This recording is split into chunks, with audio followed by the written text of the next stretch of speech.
तो India EU free trade agreement पर बात तो हर कोई कर रहा है, पर जो बातें हो रही हैं, क्या वो असली कहानी है? हेडलाइंस के पीछे इस डील में कुछ ऐसी चीजें छिपी हैं जिन पर ज्यादातर लोगों का ध्यान गया ही नहीं है। चलिए आज उसी असली कहानी को समझते हैं।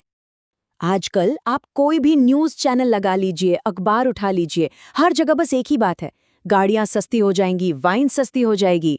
मतलब बस यही है इस पूरी डील का निचोड़। लेकिन क्या सच में यही असली कहानी है?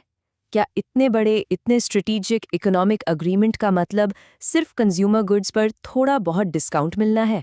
Of course not. तो चलिए आज उन एंगल्स पर फोकस करते हैं जिनके बारे में कोई बात नहीं कर रहा। और यही वो चीजें हैं जो इस डील को एक मामूली ट्रेड एग्रीमेंट से कहीं ज्यादा एक रियल गेम चेंजर बनाती हैं। तो सबसे पहला और शायद सबसे important angle, rules of origin. अभी सुनने में बड़ा टेक्निकल सा लगता है ना? लेकिन असल में ये इस डील का वो छिपा हुआ हथियार है जो चीन के लिए एक बहुत बड़ा स्ट्रेटेजिक ब्लो है। तो ये रूल्स ऑफ ऑरिजिन आखिर है क्या भला? ये बस एक सिंपल सा नियम है जो कहता है कि किसी भी प्रोडक्ट को फ्री ट्रेड का फायदा, मतलब जीरो ड्यूटी का फायदा, तभी मिलेगा जब उसका एक अच्छा खासा हिस्सा वाकई में इंडिया में बना हो। मतलब सिर्फ लास्ट मिनट में मेड इन इंडिया का ठप्पा लगाने से काम नहीं चलेगा। और ये अच्छा खासा हिस्सा कितना है? 35 to 40%। जी हाँ, यही है वो मैजिक नंबर। इसका मतलब ये है कि किसी भी प्रोडक्ट में कम से कम 35 से 40% वैल्यू एडिशन इंडिया में होना ही चाहिए, तभी उसे यूरोप में जीरो ड्यूटी एक्सेस मिलेगा। इस स्लाइड पर जो लिखा है वो इस पूरी स्ट्रैटेजी को एक लाइन में बता देता है। This FTA isn't anti China on paper but it's brutal to China in practice. क्यों? क्योंकि ये उस चाइना वाया इंडिया वाले लूप होल को, उस चोर दरवाजे को पूरी तरह से बंद कर देता है। अब वो जमाना गया जब आप चीन से पार्ट्स लाकर यहाँ बस असेंबल करके उसे यूरोप में ड्यूटी फ्री एक्सपोर्ट कर दें। नो वे। ओके, अब आते हैं दूसरे पॉइंट पर। और सच कहूं तो ये वो एरिया है जिसके बारे में तो कोई बात ही नहीं कर रहा। ये है सर्विसेज सेक्टर। ये इस डील का असली खजाना है, एक साइलेंट जैकपॉट। जरा इस स्लाइड को देखिए। शोर शराबा किस चीज पर है? गुड्स पर, कारें, टेक्सटाइल्स वगैरह वगैरह, राइट? पर असली माल, असली पैसा कहाँ बन रहा है?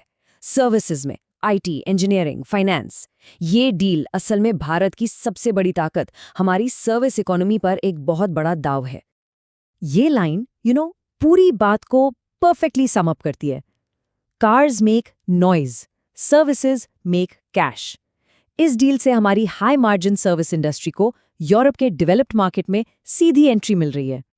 तो हमें मिला क्या है कॉन्क्रीट टर्म्स में?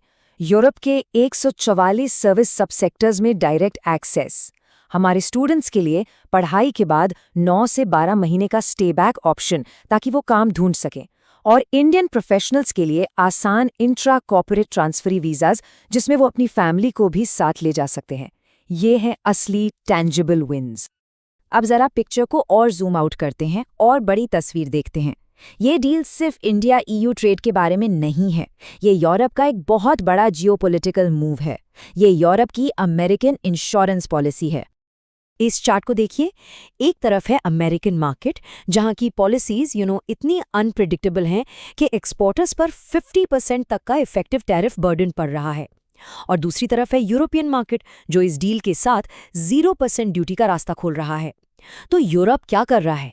वो अमेरिकन मार्केट की अनप्रिडिक्टेबिलिटी के खिलाफ खुद को इंश्योर कर रहा है। और ये लाइन इसे बेहतरीन तरीके से समझाती है। This deal is Europe buying insurance and India is the policy. Europe को एक ऐसे भरोसेमंद, डेमोक्रेटिक और न्यूट्रल सप्लाई चेन पार्टनर की जरूरत है जो अमेरिकन पॉलिटिक्स के उतार चढ़ाव से इम्यून हो, और भारत उस रोल में एकदम परफेक्टली फिट बैठता है। अब आते हैं एक और छिपे हुए एंगल पर, एक हिडन फिल्टर पर, ESG एंड कंप्लायंस, यानी environmental, social and governance standards. ये एक ऐसा फिल्टर है जो इंडियन इंडस्ट्री को हमेशा के लिए बदल कर रख सकता है। देखिए, यूरोप में 0% ड्यूटी का फायदा तब तक बेकार है जब तक इंडियन कंपनीज यूरोप के कड़े एनवायरमेंटल स्टैंडर्ड्स को मीट नहीं करती। इसमें सबसे बड़ा है CBAM, यानी कार्बन बॉर्डर एडजस्टमेंट मैकेनिज्म। सीधे शब्दों में कहें तो ये एक कार्बन टैक्स है जो नॉन कंप्लायंट इंपोर्ट्स पर लगेगा। ये एक कार्बन की दीवार की तरह है। और इसका नतीजा क्या होगा? This FTA will kill weak exporters and crown serious ones. मतलब साफ है, सिर्फ वही कंपनियां टिकेंगी जो इन नियमों का पालन करती हैं, जिनका सिस्टम मजबूत है, जो सीरियस हैं। इससे भारतीय एक्सपोर्ट मार्केट में एक बड़ा कंसोलिडेशन आएगा, कमजोर खिलाड़ी बाहर हो जाएंगे। इस डील से एक और चीज साफ होती है, नेगोशिएशन टेबल पर भारत की बदलती हैसियत। अब भारत एक जूनियर पार्टनर की तरह नहीं, बल्कि एक बराबर के साझीदार, एक पीयर की तरह बात करता है। ये शायद सबसे बड़ा साइकोलॉजिकल शिफ्ट है। For the first time India didn't sign a trade deal out of insecurity. हमने डेयरी जैसे अपने सेंसिटिव सेक्टर्स को पूरी तरह प्रोटेक्ट किया और सिर्फ वहीं कंसेशंस दिए जहां हमें बदले में बड़ा फायदा मिल रहा था। ये एक $4 ट्रिलियन इकोनॉमी का कॉन्फिडेंस दिखाता है। So the bottom line is, ये कोई शॉर्ट टर्म मार्केट इवेंट नहीं है, ये एक स्ट्रक्चरल शिफ्ट है, एक ऐसी डील जो अगले 10 सालों में इंडियन इकोनॉमी के ब्लूप्रिंट को रीशेप करेगी। और इसका असर धीरे धीरे दिखेगा, ये कोई ओवरनाइट मैजिक नहीं है। देखिए 2026 के अंत तक टेक्सटाइल और लेदर जैसे सेक्टर्स पर पहला असर दिखना शुरू होगा। 2027 तक ये पूरी तरह से लागू हो जाएगी और अनुमान यह है कि 2032 तक इंडिया EU ट्रेड में 60 से $80 बिलियन की बढ़ोतरी होगी। ये एक मैराथन है, 100 मीटर की स्प्रिंट नहीं। तो अगली बार जब कोई आपसे सस्ती कारों और वाइन की बात करे तो उन्हें बताइएगा कि असली कहानी तो कुछ और ही है। This isn't just a trade deal, it's India being written into Europe's long-term economic plan.